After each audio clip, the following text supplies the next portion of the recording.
En el Nuevo Testamento de su Biblia busque la Epístola de Santiago, capítulo 1, los versos 19 y 20.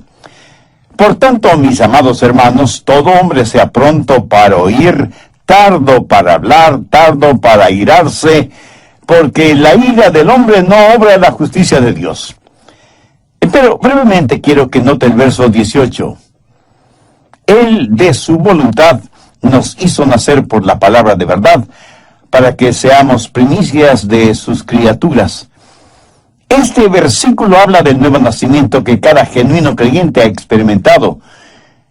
Y yo confío, amigo oyente, en que usted ya haya experimentado ese nuevo nacimiento. Hoy se habla mucho acerca del nuevo nacimiento. Muchas personas dicen que han nacido de nuevo.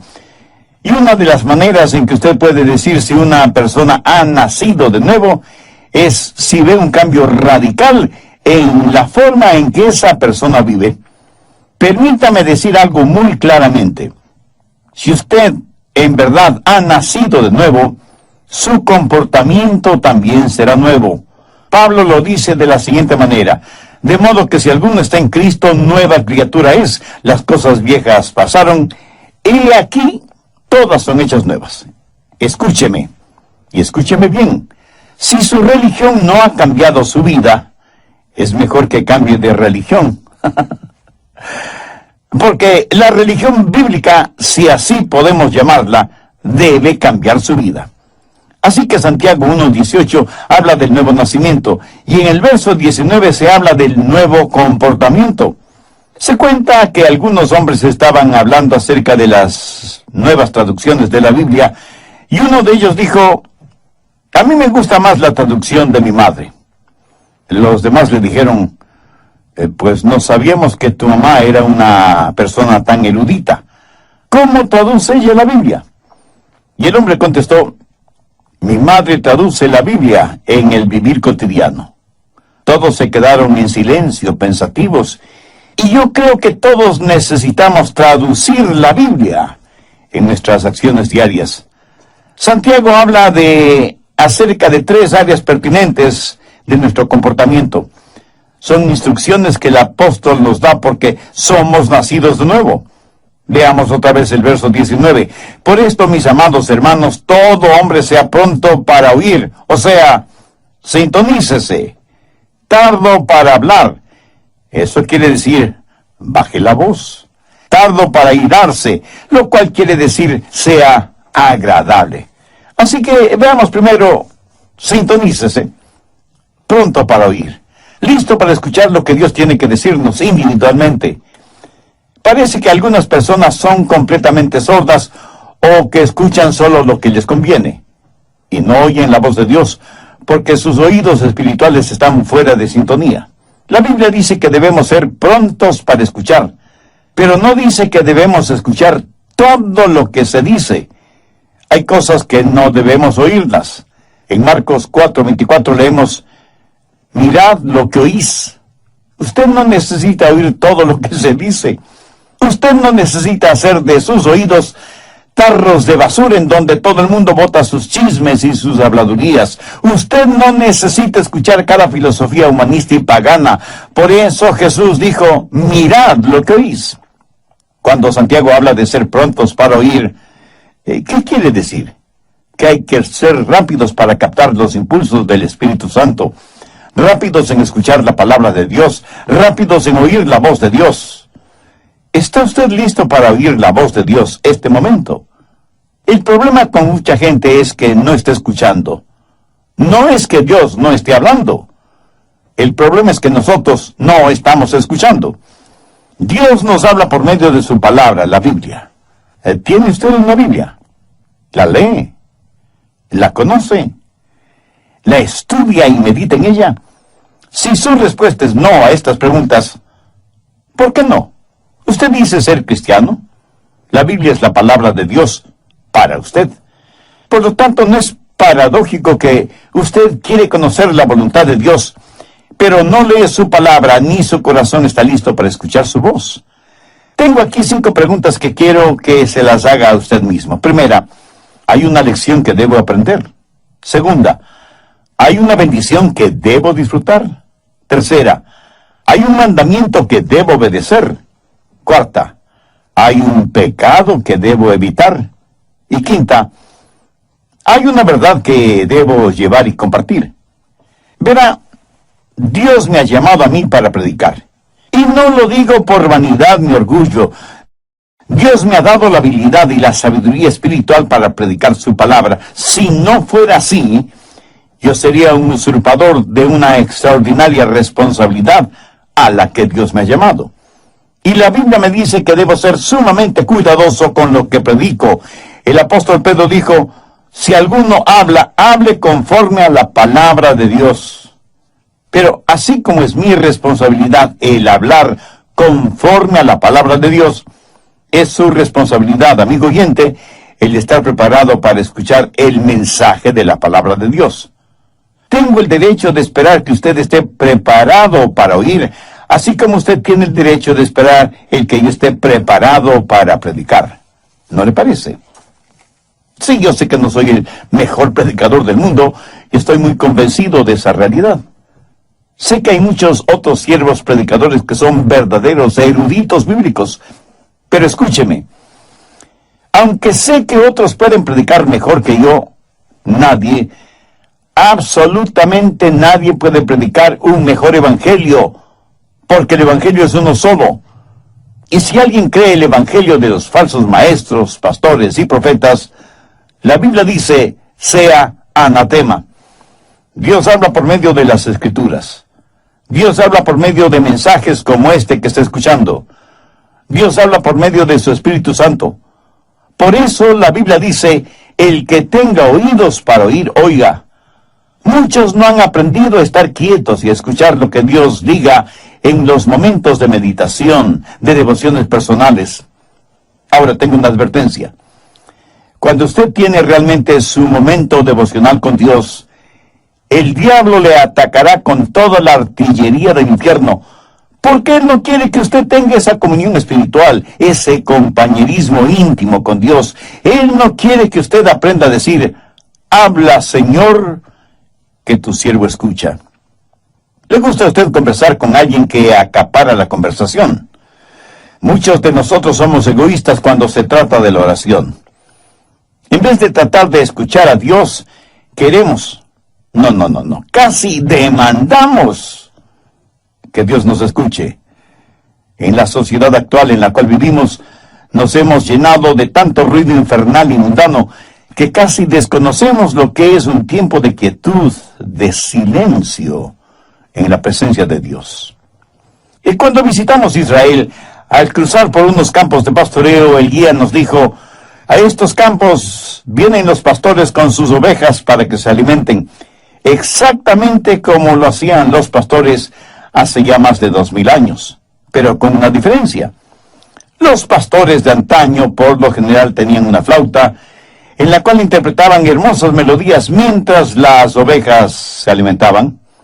Hoy en día tienen radios transistores y iPods para escuchar lo que se les antoja escuchar, sea bueno o malo. Y yo, sonriendo, pensé, si David hubiera tenido uno de estos modernos inventos, estoy seguro que no hubiera escrito el Salmo 23. Santiago, en primer lugar, nos dice que el nuevo nacimiento da como resultado un nuevo comportamiento, que debemos estar sintonizados a la voz de Dios y que debemos ser prontos para oír. En segundo lugar, dice que debemos ser tardos para hablar. No solo que debemos estar sintonizados, sino que debemos pensar antes de hablar. ¿Por qué? Porque la verdad es que en general hablamos demasiado. Abrimos muchas cosas por equivocación, pero no tan frecuentemente como la boca. Es como si el apóstol estuviera diciendo, no hablen tanto como están acostumbrados a hacerlo. Busque Proverbios 10:19. En las muchas palabras no falta pecado, mas el que refrena sus labios es prudente. Matemáticamente existe la posibilidad de que mientras más hable, más pronto está a pecar con su boca. En Proverbios 17:27 y 28 leemos, el que ahorra sus palabras tiene sabiduría. Aún el necio cuando calla es contado por sabio. El que cierra sus labios es entendido. Muchos de nosotros nos metemos en problemas cuando hablamos. Por eso es mejor tener la boca cerrada. Eclesiastés 5:3 dice, porque de la mucha ocupación viene el sueño, y de la multitud de palabras la voz del necio. Mientras más una persona habla, a veces más proclama la necedad de su corazón. Alguien dijo que es mejor tener la boca cerrada y dejar que los demás piensen que uno es un tonto, que comenzar a hablar y remover cualquier duda al respecto. Los rabinos suelen decir y señalar que el hombre tiene 2 oídos y una boca.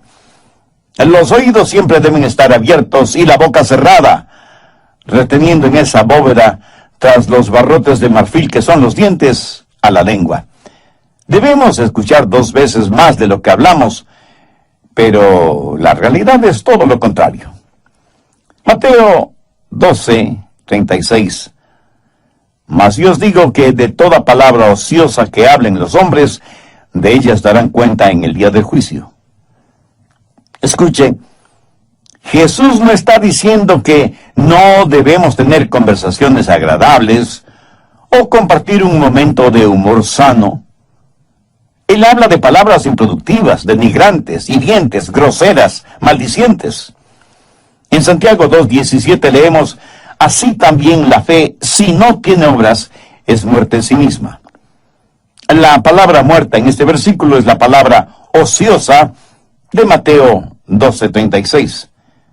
¿Qué quiere decir esto? Que es improductiva, que no contribuye para nada, que es desanimadora en vez de edificadora.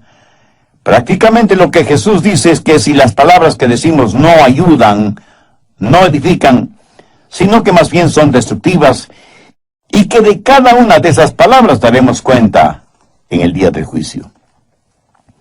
Aún el humor adecuado puede ser usado para romper el hielo en cualquier reunión, y puede ser agradablemente beneficioso. Pero el humor usado como burla o sarcasmo es denigrante. Dios no quiere que seamos agresivos ni groseros usando el humor. A veces hablamos de las cosas sagradas con labios mundanos y profanos. En el capítulo 13 de Mateo, los fariseos habían acusado a Jesús de que echaba fuera a los demonios por el poder de Beelzebú, el príncipe de los demonios. Por eso Jesús dio una advertencia. No es una advertencia contra palabras sabias y edificantes, sino contra palabras acusatorias dichas seriamente. ¿Ha pensado alguna vez en el daño que causan las palabras necias? ¿Sabe cuántos hogares han sido destrozados por palabras y expresiones inconvenientes? ¿Cuánta gente inocente ha sido enviada a la cárcel por las palabras deshonestas o el testimonio falso de otros? ¿Cuántos corazones han sido destrozados por promesas o palabras falsas? ¿Cuántas iglesias se han dividido por las palabras de unos contra otros? ¿Cuántas almas se han perdido porque la gente no ha aprendido a controlar sus lenguas? Una de las marcas de una persona nacida de nuevo es que su lengua está bajo el control del Espíritu Santo.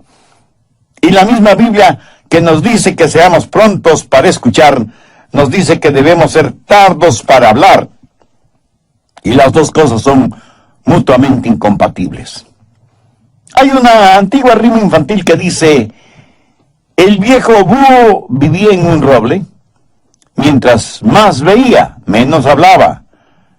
Mientras menos hablaba, más escuchaba. ¿Y por qué no podemos ser como ese viejo búho? ¿Lo ve? Ese sabio búho había aprendido a escuchar. Muchos de nosotros nos asombraríamos de saber lo mucho que hablamos, y nos asombraríamos mucho más al saber que podemos hacer mucho bien a los demás, con menos de la mitad de lo que dijimos en todo el día. Salmo 141:3. Pon guarda a mi boca, oh Jehová, guarda la puerta de mis labios. Esta es una sabia manera de pedir ayuda a Dios para controlar sus palabras, de estar consciente de las cosas que dice. Entonces, Santiago hace énfasis en que las marcas de un nuevo cristiano son, primero, el que haya nacido de nuevo; segundo, que sea pronto para escuchar; y tercero, que sea tardo para hablar y para irarse. No solo debe estar en sintonía y bajar la voz, sino que debe ser agradable. Y el ser agradable no es más que la suma, el amalgamiento de las dos primeras características. Cuando una persona comienza a escuchar más y hablar menos, afecta su temperamento porque aprende a controlar su corazón. Porque cuando sus pensamientos son controlados y su lengua es controlada, entonces su temperamento es controlado. Por eso Santiago dice que debemos ser lentos para la ira. Tal vez los jovencitos modernos no sepan lo que ira significa. Sencillamente significa perder control de su temperamento. Por eso la advertencia de ser lentos para irarse. Nunca debemos perder nuestro temperamento. Pero ¿sabe una cosa? En verdad no es que perdemos nuestro temperamento. Más bien, lo encontramos. La Biblia nos dice que nunca debemos enojarnos. Y quiero que entienda esto muy claramente. Veamos lo que dice Efesios 4:26. Airaos, pero no pequéis. Es pecado cuando su enojo se transforma en ira. Jesús se enojó, pero no pecó. Algunos piensan que Jesús nunca se enojó. Algunos piensan de él como si hubiera sido un robot espiritual, con leche en vez de sangre en sus venas. Jesús, el Dios hombre y el hombre Dios, se enojó. Busque Marcos 3:5. Entonces, mirándoles alrededor con enojo, entristecido por la dureza de sus corazones, dijo al hombre: extiende tu mano. Y él la extendió, y la mano le fue restaurada, sana. ¿Lo notó? Lo que enojó a Jesús fue la dureza del corazón de ellos frente al dolor y la necesidad de otros seres humanos. Ahora escúcheme muy atentamente. Algo no está bien con usted si es que algunas cosas no le enojan. Pero tenga cuidado. La Biblia dice, airaos, pero no pequéis.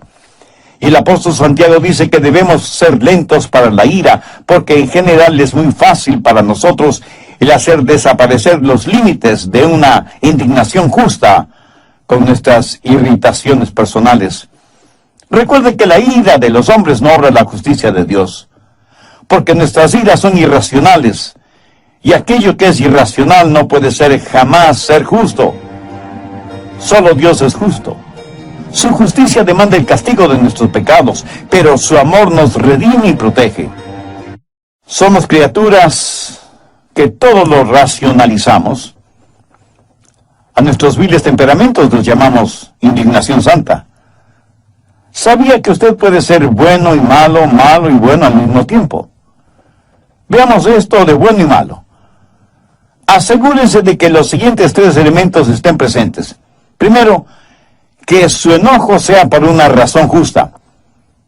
Verá, por lo general nos enojamos cuando nos empujan, o cuando creemos que nuestros derechos no son quitados, o cuando alguien nos ofende, o alguien se mete bravuconamente delante de nosotros en una fila. Ah, cómo nos enojan esas cosas, ¿verdad? Ahora, aunque en la Biblia leemos que Jesús se enojó, su enojo siempre fue justificado. No hay ninguna expresión derogatoria contra otras personas, excepto los fariseos y los publicanos. Pero cuando Jesús en forma personal fue maltratado, insultado, golpeado y finalmente crucificado, jamás pronunció una palabra de enojo. Más bien desde la cruz dijo a su Padre que perdonara a aquellos que le hicieron lo que le hicieron, porque no sabían lo que hacían. La mayoría de nosotros nos enojamos cuando alguien nos hace daño. Jesús se enojó cuando vio sufrir a otros seres humanos. Cuando usted se enoje, asegúrese de que su enojo es justo y por la razón adecuada. Segundo, que su enojo sea por una causa justa. Jesús, por lo general, no se enojó con los individuos porque él amaba a las personas. Jesús se enojó contra instituciones y ritos y pecados, no contra el pecador. Usted puede enojarse por el daño que le han hecho, pero no contra quienes le hicieron ese daño. Pero eso es exactamente lo que hacemos. Nos enojamos con las personas. Y si bien es cierto que Jesús se enojó frente a corazones endurecidos y demostró físicamente su enojo contra los que habían hecho de la casa de su padre un mercado de ladrones, sin embargo, él fue compasivo y tierno con aquellos que estaban esclavizados por sus pecados. Tanto es así que le llamaron amigo de pecadores. Permítame decir algo a los jóvenes predicadores que seguramente están escuchando este programa. Espero que en sus ministerios ustedes prediquen contra el licor, drogas, pornografía, homosexualismo y todo lo demás, pero que lo hagan con firmeza y con convicción, no carente de compasión. Prediquen firmemente, contundentemente contra el pecado, pero amen profundamente al pecador. Enójese, sienta iras contra el pecado, pero ame sin restricciones al pecador. Porque eso es exactamente lo que el Señor Jesucristo hizo, y nosotros, si somos hijos suyos, no debemos hacer menos. Jesús se enojó por la razón justa y por la causa correcta. En tercer lugar, se enojó de la manera adecuada. Su enojo le hizo parte de la solución, sin agrandar más el problema. Mi amigo, cuando usted pierde su temperamento, de ninguna manera podrá ser parte de la solución, sino que se vuelve parte del problema. Recuerde que, como dice Santiago, la ira del hombre no obra la justicia de Dios.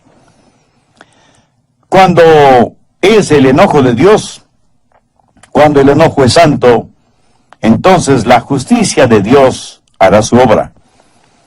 Es mejor aprender que cuando levantamos nuestra voz, también debemos levantar nuestras manos y hacer algo acerca de la situación. No se requiere ser muy inteligente para criticar. Cualquiera puede hacerlo. La Biblia dice que debemos ser lentos para la ira. Al respecto, tenga mucho cuidado, porque hay muchas formas de disipación que pueden hacer daño a su testimonio, matar su influencia y revelar su carácter, mucho más que su enojo o su temperamento tipo fósforo. ¿Quiere que le diga lo que la Biblia dice acerca de su temperamento? ¿Y qué es lo que eso prueba acerca de usted? Si usted tiene un fusible cortito, si usted es la clase de persona que explosiona por cualquier cosita, primero, usted es una persona que tiene una mente necia. Busque Eclesiastés 7:9. No te apresures en tu espíritu a enojarte, porque el enojo reposa en el seno de los necios. Y no vaya por ahí haciendo flamear su orgullosa superioridad intelectual, porque la Biblia dice que si usted es dado al enojo, usted no es nada más que un necio. Segundo, usted es una persona de carácter débil. Proverbios 16:32. Mejor es el que tarda en airarse que el fuerte, y el que se enseñorea de su espíritu que el que toma una ciudad. Algunos piensan que ser rápidos para enojarse y tener un temperamento violento es una señal de fortaleza. Algunos son verdaderos bravucones en sus casas, rompiendo y tirando las cosas al suelo, golpeando a sus esposas e hijos, manejando su vehículo como un verdadero maniático cuando otro vehículo se le cruza súbitamente en la carretera. Lo que usted considera una señal de fortaleza En realidad es un signo de infantilidad, de falta de madurez. Actúa como un bebé con un ataque temperamental. ¿Qué es lo que dice Eclesiastés 16:32? Mejor es el que tarda en airarse que el fuerte, y el que se enseñorea de su espíritu, que el que toma una ciudad. Cuando usted se enoja y pierde el control, está abriendo la puerta a toda clase de pecados que normalmente no los cometería.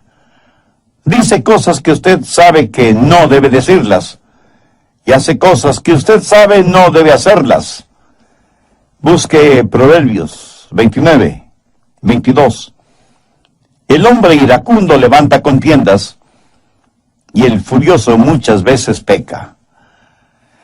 Cuando usted está furioso, sus pecados se van a multiplicar más de lo que usted piensa. Hará cosas negativas que ya no podrá deshacer. Dirá palabras que usted haría lo que fuera para no haberlas dicho. El momento que usted pierde su ecuanimidad mental, pierde el control de sus palabras y de sus acciones. Pero esto no le disculpa ni justifica delante de Dios. El hombre iracundo levanta contiendas y el furioso muchas veces peca. Alguien dijo que el enojo es como una piedra lanzada contra un nido de avispas. La analogía es clara y contundente. Sea iracundo y furioso, y se verá atacado por toda clase de pecados o transgresiones. Ahora, ¿cómo enfrentar, cómo manejar el enojo? Pues empiece tratándolo como lo que es: pecado. ¿Sabe que algunas personas se enorgullecen de su temperamento volátil?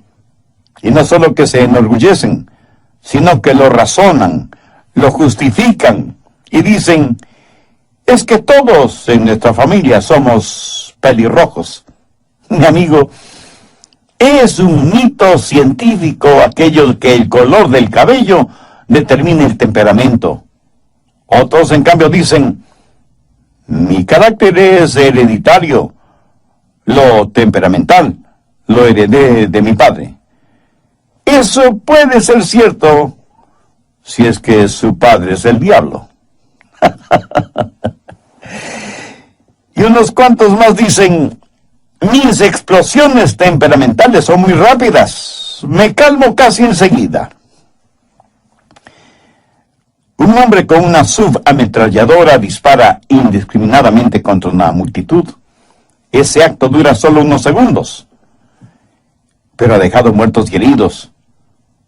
Y no solo se ha perdido vidas humanas, sino que muchos hogares quedan destrozados. Tratamos de razonar, justificar nuestro enojo, nuestro temperamento. A veces hasta lo minimizamos y hacemos bromas como si fuera algo gracioso.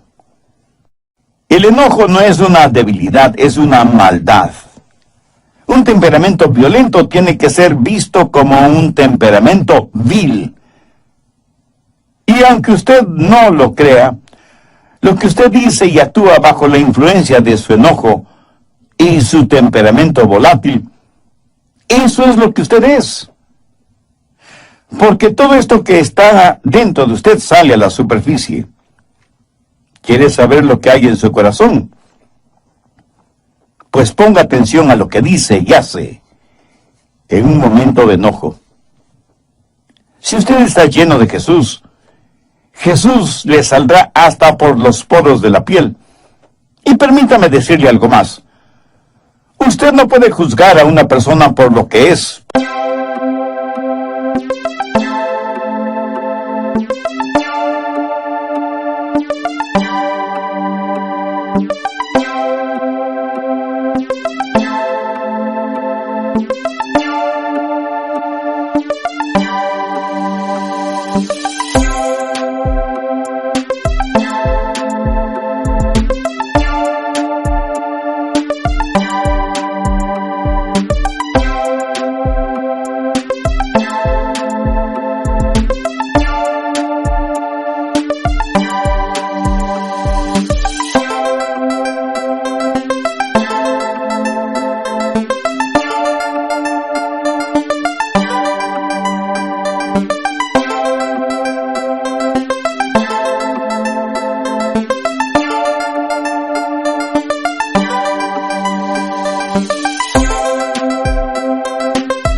sus acciones, porque esa persona puede haber planificado esas acciones. Pero mire sus reacciones a las cosas que no ha planificado, y usted sabrá con toda certeza de qué está llena esa persona. La única manera de controlar un temperamento descontrolado es teniendo el corazón lleno de Jesucristo. Como usted ya se habrá dado cuenta, Santiago es eminentemente práctico al aconsejar. Y aquí encontramos una pequeña pero fuerte cadena de 3 eslabones: sintonizar, bajar la voz y ser agradable. Verá, cuando comienzo a escuchar, cuando dejo de monopolizar la conversación, entonces aprendo a controlar mi temperamento, porque mis pensamientos y mis palabras tienen una forma de animar mi espíritu. ¿Sabía que usted puede animar a su espíritu con sus propias palabras?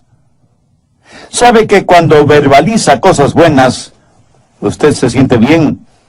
Y que cuando verbaliza cosas negativas, usted se siente mal. Muchos de ustedes, si tienen la tendencia a argumentar con su cónyuge, por lo menos sea cuidadoso o cuidadosa con sus palabras. Se sorprendería al saber cómo sus palabras controlan su espíritu. Muchas veces hablamos sin pensar, pero después de que hemos dicho ciertas palabras, la palabra áspera hace subir el furor. Así que cuando escucha más y habla menos, descubrirá que tiene más control sobre su espíritu. Una palabra descomedida puede empezar un pleito. Una palabra cruel puede arruinar una vida. Una palabra amarga puede inyectar veneno. Una palabra brutal puede aniquilar una vida. Una palabra comedida será como un remedio. Una palabra gozosa puede iluminar el día. Una palabra a tiempo puede sanar heridas. Una palabra de amor es una palabra bendecida. Y todo esto es posible porque hemos nacido de nuevo. Todo es posible por medio del Señor Jesucristo. Mi amigo, escúcheme. Jesucristo no vino para hacernos personas buenitas. Él vino para hacernos nuevas criaturas. Y estas cosas de las que habla Santiago son los frutos de una persona nacida de nuevo. ¿Ha nacido usted de nuevo? ¿Ha recibido a Cristo en su corazón como Salvador y Señor? El que usted trate de controlar por usted mismo su temperamento es como si usted estuviera tratando de controlar un barril de pólvora en el infierno, o como tratar de controlar su lengua con pegamento, o sus pensamientos sin el Espíritu Santo. Entonces, primero, usted necesita una nueva naturaleza, necesita nacer de nuevo. Dios le ama y tiene un plan para su vida. Jesús está llamando a la puerta de su corazón porque quiere darle nueva vida y hacerle una nueva criatura. Hace años en el río Mississippi, uno de sus puentes debía ser levantado para permitir el paso de los barcos. El hombre que estaba a cargo de ese puente tenía un trabajo muy importante: mover palancas, girar manijas, apretar botones para poner en funcionamiento los engranajes del puente para levantarlo y bajarlo nuevamente.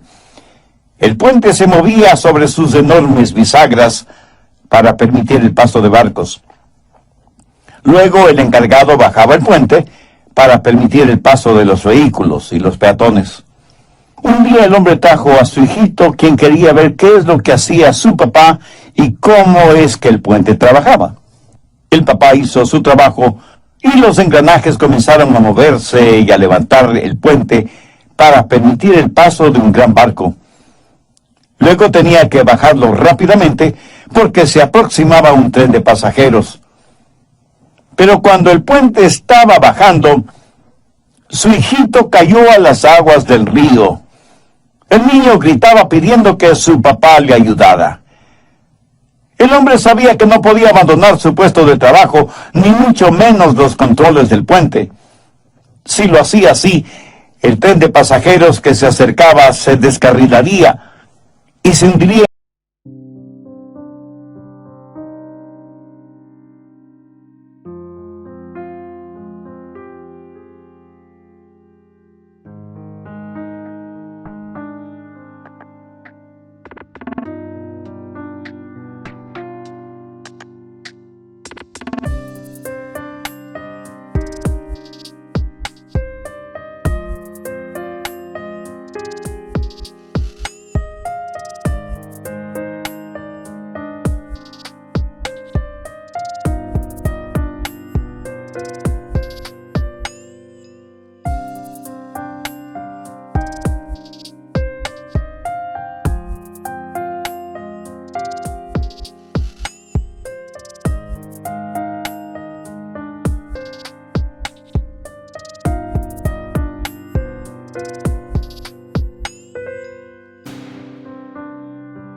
En el río con toda su carga humana, y cientos de personas morirían ahogadas y sepultadas en los vagones del tren. El hombre tuvo que tomar una decisión. Se quedó en los controles, bajando el puente para que el tren pudiera pasar con seguridad, mientras con el corazón destrozado veía a su pequeño hijo desaparecer en las aguas del río. Nunca encontraron el cadáver del niño. Y cuando escuché esta historia, pensé en todas las personas que estaban en el tren, que vieron al hombre manejando los controles del puente, que agitaron sus manos y le sonrieron, y que nunca supieron el precio que ese hombre tuvo que pagar para salvarles. Espero que usted no haga eso con Dios. Agitar la mano y sonreírle. Quiero que sepa que Dios puso a su Hijo Jesucristo en la cruz para que usted pueda cruzar con seguridad de la tierra al cielo. Quiero que sepa que Dios ama de tal manera al mundo, y aquí estamos usted y yo incluidos, que dio a su Hijo unigénito para que pagara el precio de la culpa de sus pecados. No los de Jesús, porque Él nunca pecó, sino sus pecados, para que usted sea salvo, si deposita su fe y su confianza en Él. Dios le ama y quiere salvarle, y por eso le ha permitido a usted escuchar este mensaje, y a mí me ha permitido el comunicárselo. Si usted recibe al Señor Jesucristo como su Salvador, Él le perdonará sus pecados, vendrá a morar en su corazón por medio del Espíritu Santo, le dará una nueva naturaleza y un día le llevará al cielo para que siempre esté con Él. Mientras tanto, pídale que Él le ayude a ser la clase de persona que Él quiere que usted sea. Pídale que le haga un instrumento útil y de bendición en sus manos y nunca se avergüence de Él o de su palabra. Y agradezca todo esto en el nombre